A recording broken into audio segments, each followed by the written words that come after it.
Terus dia kayak ada 100 soal, kita ngerjain itu. Latihan nih, ada momen paling berkesan nggak yang masih diingat sampai sekarang? Selamat datang di podcast Ruang Tumbuh, podcast di mana kita belajar dari pengalaman orang-orang inspiratif. Bersama saya Ryan sebagai host di episode kali ini.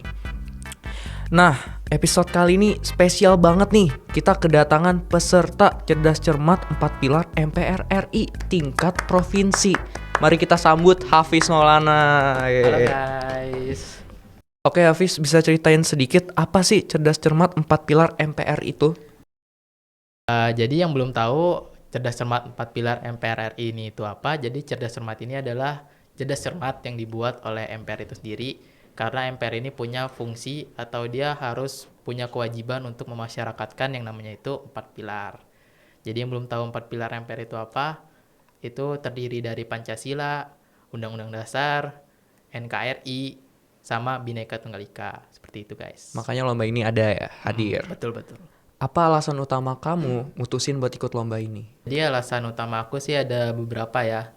Yang pertama itu karena nilai aku bagus di PKN, jadi dipilih guru aku untuk ikut ini.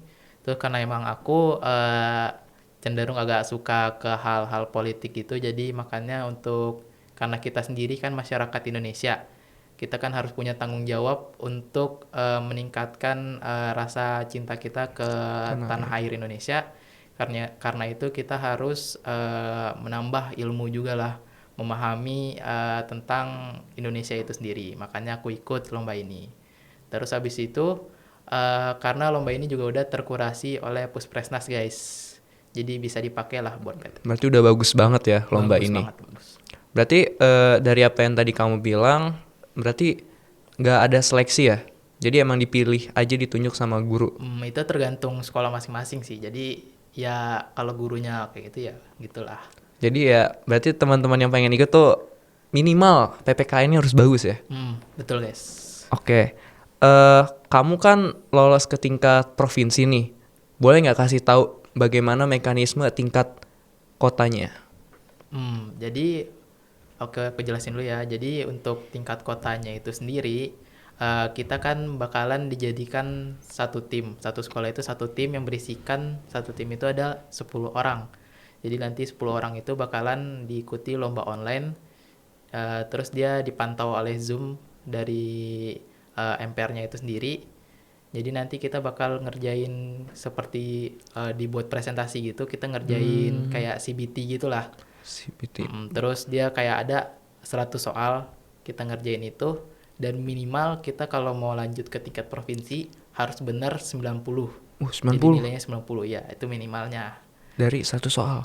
Mm, Itu berarti kamu bertim langsung ngerjain serentak. Iya, serentak gitu. Oke. Kan materinya kan banyak banget nih. Mm. Aku penasaran, gimana caranya kamu bisa nguasain materi-materi ini? Pernah kewalahan gak sih buat menguasai materi ini?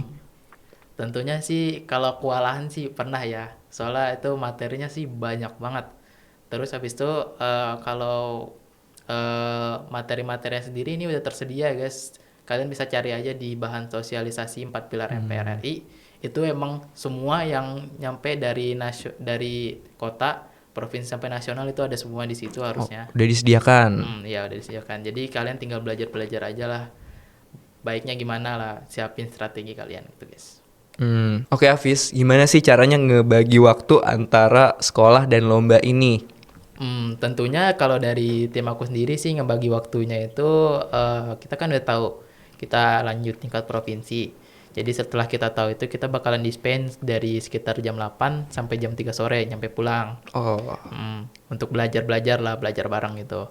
Tapi karena kita jadinya ketinggalan kan materi-materi sekolah karena kita ikut dispen gitu, jadi kita harus tanya juga ke teman-teman, hari ini ada tugas apa, ada PR apa biar nggak ketinggalan.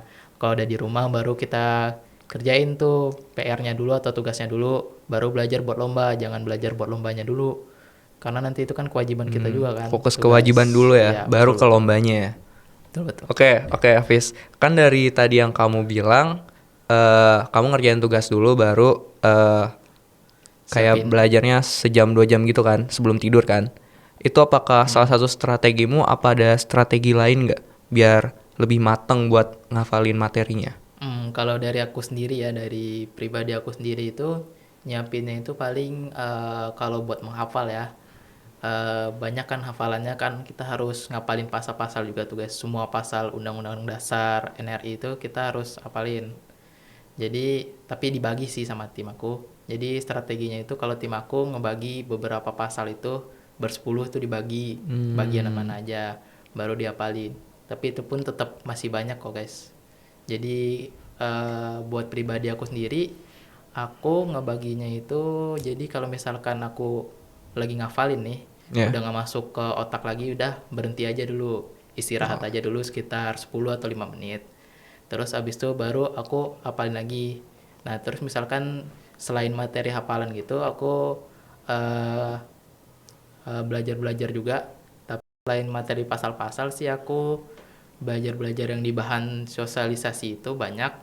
Terus tapi setelah aku udah pelajarin itu semua, aku coba tutup bahan itu, terus aku coba ulangi sendiri pakai bahasa aku sendiri, biar paham banget sama Biar materinya. mudah dihafal ya. Iya, betul, seperti itu. Oke.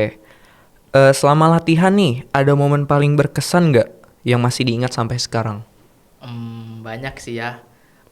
Momen berkesannya itu kayak kita gimana kita kerjasama di situ, bagaimana kita sama-sama putar otak lah gimana kita bisa menangin ini lomba seperti itu. Tadi kan kamu udah ngasih tahu nih untuk mekanisme tingkat kotanya. Untuk tingkat provinsinya bagaimana nih? Apakah sama atau ada perbedaan? Tentunya beda ya guys. Jadi yang kalian lihat gitu misalkan yang waktu itu yang viral ya tau lah ya yang mana. Yaitu Kayak gitu. tingkat provinsinya kurang lebihnya kayak gitu guys, bisa kalian nonton di YouTube. Jadi aku jelasin sekalian jelasin juga ya guys. Boleh. Jadi mekanismenya itu kita lombanya diadakan 3 hari. Terus kita lombanya itu di hari kedua. Nah di hari kedua ini seperti yang di video di YouTube final itu, kita ada babak penyisian dulu sebenarnya, terdiri dari tiga sekolah yang akan diadu gitulah. Oh, itu lawan sekolah mana aja tuh? Oh kalau sekolah aku ya, aku kan dari SMA Negeri 7 Jakarta nih guys. Jadi aku tuh lawannya sekolahnya emang luar biasa banget ya guys, pada luar biasa. Sekolah mana tuh? Ada dari SMA 8, Oke, 8 ya. Bukit Duri. betul. Terus sama SMA 28 Jakarta. Gitu. Terus lanjut ya mekanismenya ya. Silakan lanjut. Sorry motong. Oke, jadi mekanismenya sendiri itu kita ada 3 babak.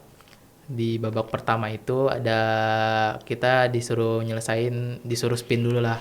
Kita bakalan dapat materi kebangsaan itu, kebangsaan apa gitu. Nah, terus kalau kita udah dapat, kita disuruh maju baris 10 orang tuh, bisa kalian lihat di YouTube lah, kayak gitulah kurang lebih. Terus bakalan ditampilin satu soal.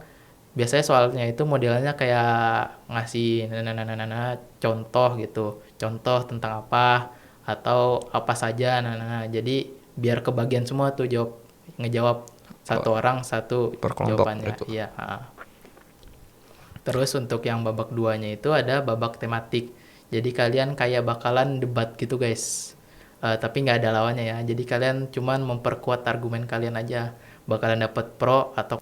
Terus yang terakhir itu ada babak tiganya, ini babak yang paling itu ya guys, nguras mental lah istilahnya gitu. Soalnya di babak 3 ini kita bakalan rebutan sama tim lain buat ngejawab soal-soalnya yang dikasih gitu. Oke. Berarti dari 3 babak ini yang paling menegangkan dan menguras mental ada nggak? Babak ketiganya. Soalnya selain kita harus oh iya aku lupa jelasin tadi guys, di babak 1 dan 2 ini. Boleh. Di babak 1 dan 2 ini kita kalau kita itu udah dikasih kisi-kisinya langsung. Jadi udah ada lah kayak panduannya gitulah. Tapi kalau di babak 3-nya itu kita emang belajar, yang kita pelajari semua itu bakalan random acak gitu, dari bahan sosialisasi yang aku bilang tadi. Nah itu kita juga bakalan rebutan sama 2 sekolah tadi, makanya itu sangat menguras mental lah gitu. Oke. Penasaran nih tadi yang dibilang kisi-kisi.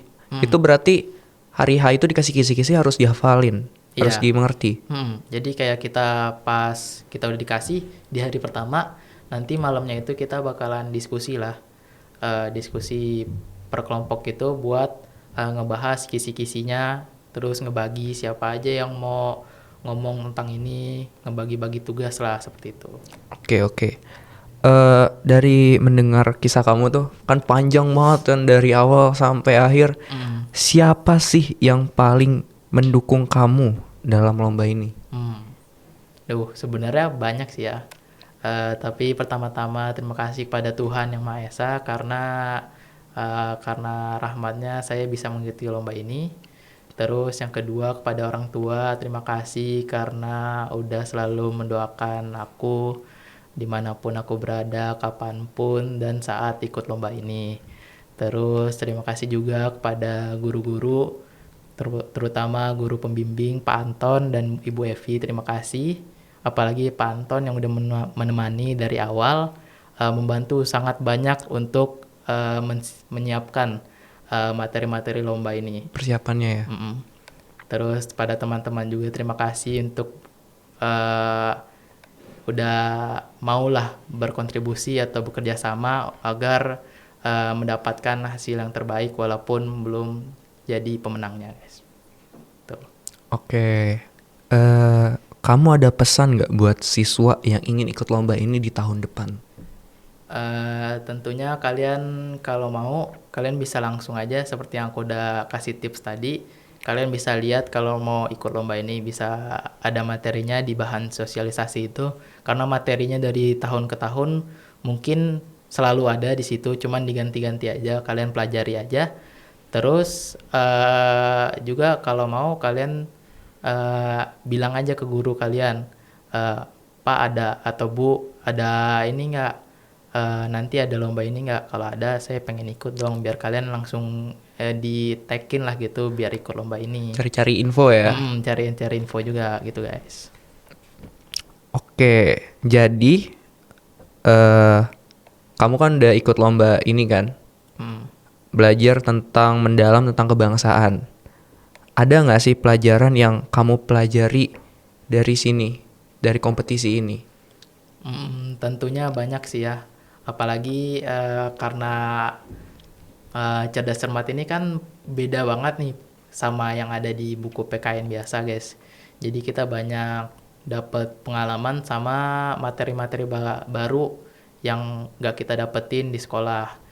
Terus juga kita dapat pengalaman yang sangat berkesan yang gak bisa kita pelajari di buku sekolah aja, kayak tentang kerjasama, bagaimana kita harus tenang gitu menghadapi tantangan gitu guys, karena di situ pasti kalian nervous kan. Terus banyaklah hal yang nggak bisa kalian pelajari di buku sekolah. Terus gimana kalian bisa juga nerapin yang kalian pelajari itu, kayak materi-materinya kalian terapin ke dalam diri kalian dalam kehidupan sehari-hari gitu guys. Oh berarti emang banyak banget di benefitnya ya. Buat yang Betul. pengen ikut. Wah harus coba sih ini kalian. Oke Hafiz, terima kasih telah datang di podcast Ruang Tumbuh. Terima kasih telah sharing pengalaman selama ikut lomba cerdas cermat ini. Semoga ini membantu teman-teman yang ingin mengikuti lomba ini. Sampai jumpa di episode Ruang Tumbuh selanjutnya.